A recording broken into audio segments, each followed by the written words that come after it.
नमस्कार, आप देख रहे हैं पुलिस महानगर। तो आइए शुरुआत करते हैं आज की कुछ खास खबरों से।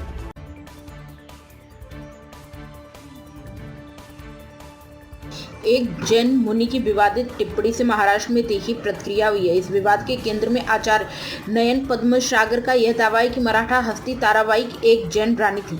शिवसेना ने इस टिप्पणी पर तीखी प्रतिक्रिया देते हुए इसे मराठा इतिहास का अपमान बताया। महारानी ताराबाई छत्रपति शिवाजी महाराज की बहू थी और उन्होंने 18वीं सदी की शुरुआत में मुगलों के खिलाफ मराठा प्रतिरोध का नेतृत्व किया था।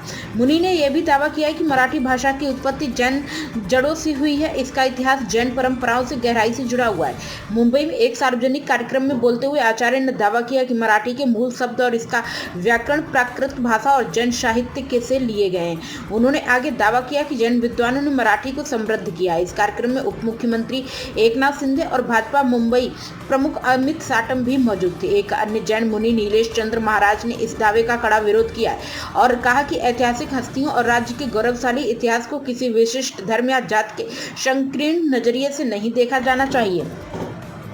महाराज ने कहा कि ऐसी टिप्पणियां समाज के भीतर दरार पैदा करती हैं और समुदायों के बीच सौहार्द को बिगाड़ती हैं। नीलेश चंद्र महाराज ने महाराष्ट्र के मुख्यमंत्री देवेंद्र फडणवीस से भी इस मामले में हस्तक्षेप करने की अपील की है। उन्होंने मांग की कि राज्य में शांति को खतरे में डालने वाले बयानों पर प्रतिबंध लगाया जाए और इतिहास को तोड़ मरोड़ कर पेश करने की कोशिश करने वालों के खिलाफ कड़ी कार्रवाई की जाए।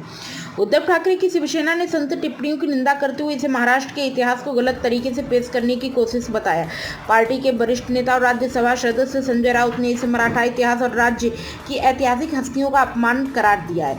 शिवसेना ने कहा कि इन लोगों को यह अधिकार किसने दिया कि वे इस वीर ताराबाई का धर्म बदल दे जिन्होंने औरंगजेब के खिलाफ लड़ाई लड़ी। जब ताराबाई के इस धर्म से परिवर्तन किया जा रहा है तो वे सत्ताधारी लोग जो खुद को मराठा बताते चुपचाप बैठे हैं। अब तक की खबरों में बस इतना ही। ऐसे ही खबरों के लिए बने रहें हमारे साथ। तब तक के लिए नमस्कार।